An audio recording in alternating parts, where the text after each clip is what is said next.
Champions League is back, and you know what else is back? Controversy plus drama. So সবকিছু নিয়ে আজকে আমরা কথা বলবো। হেই হ্যালো, কি অবস্থা সবাই? সবাইকে স্বাগতম জানাই বাংলাদেশের প্রথম এবং একমাত্র ডেইলি ফুটবল আপডেটস ভিডিওতে। সো দেরি না করে শুরু করা যাক। প্রথমে শুরু করি বাংলাদেশের নিউজ থেকে। বাংলাদেশের জাতীয় দলের জার্সিতে দেখা যেতে পারে জায়ান আহমেদকে। জায়ান আহমেদকে তো ঠিকই চিনতেছেন নাকি?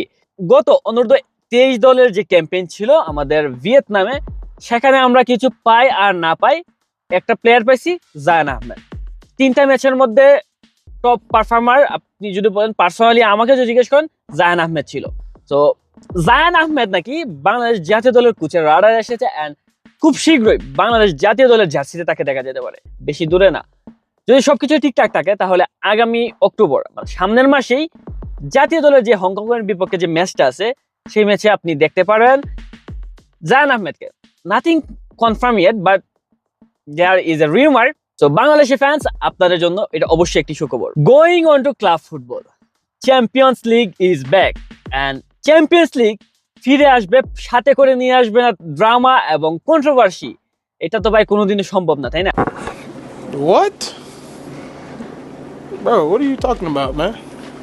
তো চ্যাম্পিয়ন্স লিগের আজকের প্রথম দিনের ম্যাচ গেছে, এবং প্রথম দিনের ম্যাচের মধ্যে কয়েকটা ম্যাচের মধ্যে কন্ট্রোভার্সি হয়েছে, কয়েকটা না, specially one, and you know who is the culprit. But আমরা এটা নিয়েও কথা বলবো, আগে সবকিছু একটা ওভারভিউ দিয়ে নিই।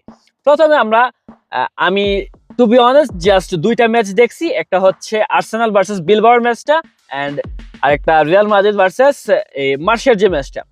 তো ওই 2টা ম্যাচের মধ্যে অন্য ম্যাচগুলো দেখার আর তেমন সুযোগ হয়ে ওঠে নাই, বাট আপডেট নিয়েছি। সো প্রথমে আমরা মেইনলি যে মশলাদার ম্যাচগুলো আছে ওইগুলা নিয়ে কথা বলবো। ওইগুলা নিয়ে আপনাদেরকে একটা জাস্ট ওভারভিউ দেওয়ার চেষ্টা করবো, অ্যান্ড পার্সোনাল অপিনিয়ন আমি যে 2টা ম্যাচ দেখছি ওই 2টা নিয়ে আমি আপনাদেরকে জানিয়ে দিব। প্রথমে যে মশলাদার ম্যাচ হচ্ছে সেটা হচ্ছে টটেনহাম ভার্সেস ভিলারিয়াল। ওইখানে ম্যাচ চলতেছিল খুবই উরুম দুরুম, 2টা দলের টাই চলতেছিল। পরে ভিলারিয়ালের গোলকিপার থেকে একটা মিস্টেকে গোলকিপার অন গোলে টটেনহাম ম্যাচটা জিতে যায়। সো এটা হচ্ছে টটেনহাম ভার্সেস ভিলারিয়াল ম্যাচের যে ওভারভিউ দিলাম। পাশাপাশি মেইন যে ড্রামা ম্যাচটা, মেইন বলবো না, সেকেন্ডারি, কারণ মেইন যেটা আমি ওইটা দেখছি আর কি। মেইন যে ড্রামা ম্যাচটা সেটা হচ্ছে ভিলারিয়াল ভার্সেস ইউভেন্টাসের যে ম্যাচটা। মশলাদার ম্যাচে আসতেছি। ভিলারিয়াল ভার্সেস ইউভেন্টাস প্রথম হাফ শেষ হয় 0-0 গোলে, মানে কোনো দলের কোনো গোল ছিল না, এন্ড ফুল টাইম শেষ হয় কত গোলে জানেন? 4-4 গোলে। মানে ইট ওয়াজ অ্যাবসলিউট সিনেমা। মানে আমি রিগ্রেট করতেছি যে আমি মিস করছি এই ম্যাচটা আসলে। তো এটা আমার রিগ্রেট, আজকের ম্যাচগুলোর মধ্যে আমার এটা রিগ্রেট। প্রথমে আর্সেনাল ম্যাচ ওইটাই হুদায় দেখছি, বাট ওইটা নিয়ে কথা বলবো। তো এই ইউভেন্টাসের যে ম্যাচটা, এটা নিয়ে বলতে গেলে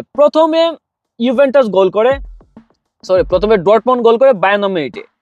তারপরে একের পর এক গোল হইতে হইতে মোট 8টা গোল স্কোর করছে 2টা দল মিলে। মানে ক্যান ইউ বিলিভ ইট? একমাত্র চ্যাম্পিয়ন্স লিগ ছাড়া আপনি এই ধরনের থ্রিলার ম্যাচ, এই ধরনের নাটক, এই ধরনের অ্যাবসলিউট সিনেমা ম্যাচ আপনি অন্য কোথাও দেখবেন? লিগের মধ্যে এগুলো ম্যাচ ভাই কখনো পসিবল না। সো আমি এটা মিস করছি, এটা নিয়ে আমি ডেডিকেটেড বা ইন ডিটেলস আমি কিছু বলতে পারবো না। জাস্ট আমি স্টেটস দেখে যাই বলতে পারছি, যা বুঝতে পারছি তাই আর কি আমি আপনাদেরকে বললাম। অন্যদিকে এই অ্যাথলেটিক বিলবাও ভার্সেস আর্সেনালের যে ম্যাচটা আছে ওইটা আমি দেখছি, এন্ড ওই ম্যাচের মধ্যে সত্যি বলতে আর্সেনালকে এই সিজনে আমার কাছে খুবই প্রমিসিং লাগছে। এই প্রথমে প্রিমিয়ার লিগ যে ম্যাচগুলো গেছে ওইগুলো আমি আর্সেনালকে দেখছি, এন্ড আর্সেনাল এই সিজনে সিরিয়াসলি প্রিমিয়ার লিগের একটা ক্যান্ডিডেট হইবে। আবার 2 নাম্বার ধরেন না ভাই, এই সিজনে সিরিয়াস একটা ক্যান্ডিডেট, পাশাপাশি অ্যালংসাইড লিভারপুল। তো চ্যাম্পিয়ন্স লিগেও আর্সেনাল যেভাবে স্টার্ট করছে বিলবাওয়ের সাথে, অবশ্যই বিলবাও তাদের ফুল ফর্মে ছিল না, ফুল ফর্ম বলবো না, বাট তাদের ফুল স্কোয়াড ছিল না। তাদের মেইন প্লেয়ার নিকো উইলিয়ামস আজকে ইনজুরির কারণে মাঠের বাইরে ছিল, সো নিকো উইলিয়ামস ছিল না, বাট স্কোয়াড ছিল খুবই প্যাকড। খেলা প্রথমার্ধ এবং দ্বিতীয়ার্ধের অর্ধেক পর্যন্ত কিন্তু ম্যাচ খুবই টাইট হয়েছে। আর্সেনাল অ্যাটাক করতেছিল, বিলবাও ডিফেন্স করতেছিল, বাট ইন দ্য এন্ড ম্যাচটা শেষ হয়েছে আর্সেনাল 2, এই বিলবাও 0। ম্যাচের মধ্যে আর্সেনালের আপনি যদি প্লাস পয়েন্ট বলেন সেটা হচ্ছে তাদের ফরওয়ার্ড। আর্সেনালের ডিফেন্স কিন্তু প্রথম থেকেই আমরা সবসময় জানি আর্সেনাল একটা ডিফেন্সিভ টিম, আর্সেনাল অ্যাটাকের গত সিজন তো ওদের কোনো স্ট্রাইকারই ছিল না, মানে এই প্রুভেন কোনো স্ট্রাইকার ছিল না, বাট ডিফেন্সের জন্য ওরা পুরো ম্যাচ যে পুরো যে প্রিমিয়ার লিগ সিজন আছে ওইটা বাইচ্চা 2 নম্বরে আসছিল, ওইটাই অনেক ভাই। তবে এই সিজনের মধ্যে আর্সেনালের অ্যাটাকের মধ্যে ভিক্টর গিউক্রিশ ভাই সিরিয়াসলি ম্যান, ওইটা দেখলে আমার জন্য কেমন একটা ভয় লাগে। এভাবেই তো নাকি? সো ভিক্টর গিউক্রিশের আজকে পারফরমেন্স ছিল আমি বলবো 8/10, মানে খারাপ কিছু না, বাট এত এক্সট্রাঅর্ডিনারি কিছু ছিল না, but was okay. And to be honest, এই চ্যাম্পিয়ন্স লিগের যে রানের মধ্যে গত বছর তো তারা সেমিফাইনালিস্ট হয়েছে রিয়াল মাদ্রিদকে ক্রাশ করে, রিয়াল মাদ্রিদের কথা আসতেছি বাট ওয়েস্ট করেন, রিয়াল মাদ্রিদকে ক্রাশ করে তারা গত সিজনের মধ্যে এই সেমিফাইনালে গিয়েছিল। এবং এই সিজনে টু বি অনেস্ট আমি আর্সেনালকে আবারও সেমিফাইনাল দেখতেছি, ফাইনালের কথা বাদ দেন, সেমিফাইনালে আমি আর্সেনালকে অন্তর্পক্ষে আমি দেখতেছি।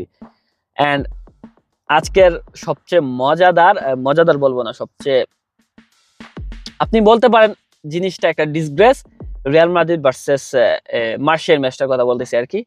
তো ম্যাচটার কথায় আসলে ম্যাচটা প্রথমে থেকে শুরু হয় যে প্রথমে রিয়াল মাদ্রিদের জন্য একটা ধাক্কা আসে, আর্নল্ড কাইন্ড অফ হ্যামস্ট্রিং এর ইনজুরির মতো একটা ইনজুরি কারণে ম্যাচের মাত্র 6 মিনিটের মাথায় ম্যাচ থেকে বাইর হয়ে যায়। তো এটা রিয়াল মাদ্রিদের জন্য প্রথম একটা শক ছিল। তারপরে আপনি ম্যাচটা যদি দেখে থাকেন তাহলে আপনি জানেন যে মার্সে পুরোটা ম্যাচের মধ্যে ডমিনেট করছে, মানে এটা সারপ্রাইজ ছিল অবশ্যই।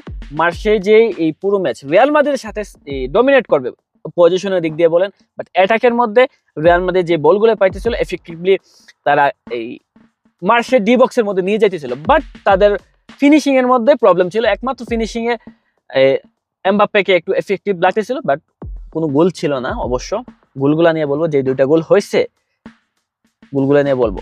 সো প্রথম থেকে মার্সেই ডমিনেটেড করে যাইতেছিল রিয়াল মাদ্রিদকে, অ্যান্ড মার্সে প্রথমেই লিড পাওয়া যায়, খুবই আর্লি লিড, অ্যান্ড এটা রিয়াল মাদ্রিদের ডিফেন্সের দোষ। রিয়াল মাদ্রিদ গত সিজনের মধ্যে কিন্তু ডিফেন্সিভলি অনেকটাই পোর ছিল, বাট এই সিজনের মধ্যে ওরা ট্রেন্টকে নিয়েছে, ডিন হুইসেনকে নিয়েছে, পাশাপাশি আরো কয়েকটা সাইনিং করছে, অ্যান্ড কারভাহালও ফিরে আসে। কারভাহালোর কথা বলবো ভাই, কারভাহাল আজকে এই ফালতু একটা কাহিনী হুদায় এসব কিছু করছে, সবকিছুতে আসতেছে ধীরে ধীরে। সো সবাই ফিরত আসছে ডিফেন্সের মধ্যে রিয়াল মাদ্রিদের, নতুন কোচ, সবকিছু নতুন একদম। তো সবার আশা ছিল যে রিয়াল মাদ্রিদ ডিফেন্সিভলি অনেকটাই এফেক্টিভ হবে, বাট এফেক্টিভলি ছিল এই লিগের ম্যাচগুলোর মধ্যে কিন্তু ডিফেন্সিভলি রিয়াল মাদ্রিদ অনেকটা এফেক্টিভ ছিল। বাট আজকের ম্যাচের মধ্যে টু বি অনেস্ট রিয়াল মাদ্রিদকে ডিফেন্সিভলি অনেকটা আমার কাছে শেকি লাগছে।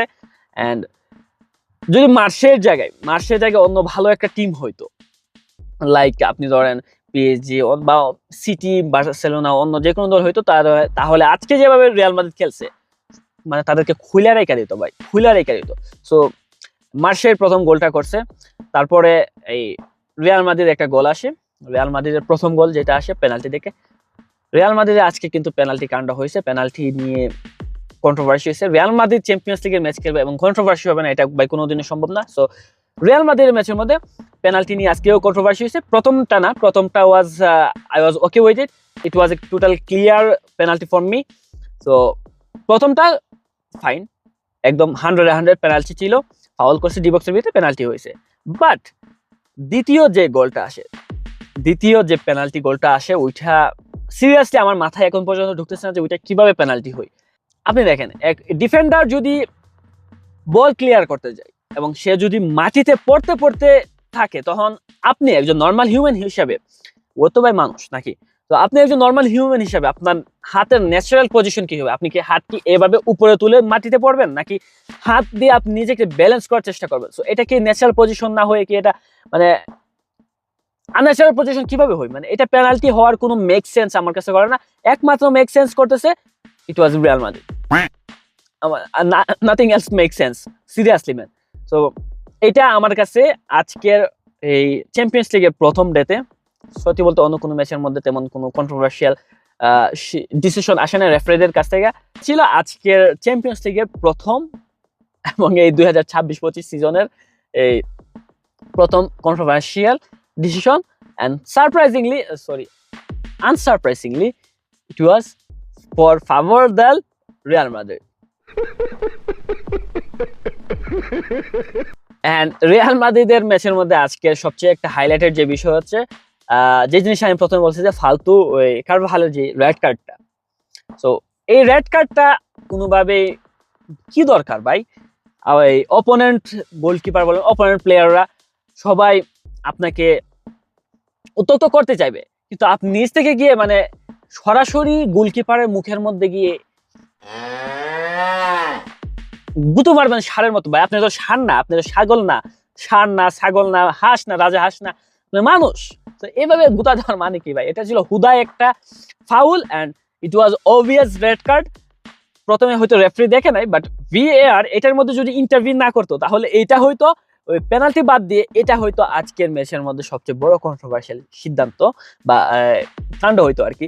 বাট ফরচুনেটলি এটা ভিএআর ইন্টারভিন করছে এন্ড ভিএআর চেক করে গিয়ে এখানে অন্য কোনো স্টেপ পসিবল ছিল না এই রেফারির জন্য other than red card. So red card দিছে। ইট ওয়াজ এ পিওর মানে ডিসগ্রেস ম্যান। পাশাপাশি আজকের মার্শের ম্যাচের কথা বললে, মার্শে ম্যাচটা শুরু থেকে একদম মানে সেরা খেলছে, ডমিনেট করছে, আমি এটা প্রথমে বলছি। অ্যান্ড আজকে মার্শের কাছ থেকে সবচেয়ে বেস্ট পারফর্মার কে ছিলেন জানেন? Argentine goalkeeper Rulli. Marseille Argentine পরে বলে মার্শের গোলকিপার রুলি। তো রুলি আজকে কিন্তু বললাম যে প্রথমে বলছি যে রিয়াল মাদ্রিদ ডিফেন্স শেকি ছিল, বাট অ্যাটাক ছিল সলিড। অ্যান্ড অ্যাটাকের মধ্যে রিয়াল মাদ্রিদ ওই দিক থেকে আসতেছে, এই লেফট সাইড থেকে রিয়াল মাদ্রিদ, ডান সাইড থেকে আসতেছে মাস্তান্তনো, রদ্রিগো আছে। একের পর এক শট বাই একটা সিমেন্টের ওয়ালের মতো রুলি একের পর এক শট সেভ দিয়ে যেতেছে। কমেন্টেটর থেকে শুরু করে আমি যারা রাইভাল ফ্যান আছে, এই রিয়াল মাদ্রিদের ফ্যান আছে, তাদেরকেও দেখতেছি যে সবাই মানে রুলির প্রশংসায় পঞ্চমুখ। কারণ আপনি হবেন না কিভাবে ভাই? এত এত সেভ যদি আপনি দেন, মানে সেভ দিবে না কিভাবে ভাই? রিয়াল মাদ্রিদ যেভাবে একের পর এক চান্স ক্রিয়েট করতে চাইছিল, রিয়াল মাদ্রিদের আজকের ম্যাচের এক্সজি কত ছিল জানেন? 3.65, মানে 3.65 এক্সজি ছিল আদার দেন টু পেনাল্টিস। সো দুইটা পেনাল্টি বাদ দিয়ে তাদের আজকের বিগ চান্স ছিল 5টা। এন্ড আপনি জানেন এক্স্যাক্টলি রুলি কয়টা সেভ দিছে? 13টা সেভ দিছে রুলি। মানে এটা ক্রেজি ভাই। এই যে আমার গত সিজনের মধ্যে চ্যাম্পিয়ন্স লিগের বেস্ট সেভ ছিল, হাইয়েস্ট সেভ ছিল কর্তুয়া এবং দুনারুমার কাছ থেকে। I think it was like kinda পাশাপাশি সেজ নিয়েছিল 8-9 এরকম ছিল সেভ। বাট আজকের ম্যাচের মধ্যে রুলি সেভ দিছে 13টা।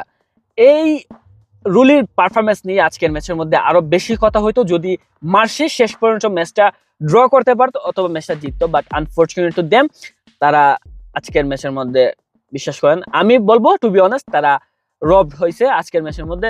কারণ লাস্ট যে পেনাল্টি ছিল ওইটা কোনোভাবে কোনো পেনাল্টি হয় না। এন্ড আজকের ম্যাচের মধ্যে এই মার্শের পজিশন ছিল 57%। আমি যে বলতেছি যে মার্শে শুরু থেকে ডমিনেট করছে, উদয় না ভাই, স্টেটস দেখেন। সো এটাই ছিল রিয়াল মাদ্রিদ ভার্সেস মার্শের যে ম্যাচ এবং আজকের চ্যাম্পিয়ন্স লিগের প্রথম দিনের যে ম্যাচগুলো ছিল ওইগুলো নিয়ে আমার নিজের ব্যক্তিগত মতামত আমি আপনাদেরকে এই ভিডিওর মাধ্যমে জানাইছি। ভিডিওটা ভালো লাগলে এবং ডেইলি ফুটবল আপডেটস আপনার চ্যানেলে আপনার ফিডের মধ্যে পেতে ফলো করুন 90 মিনিট প্লাসকে। Football all along.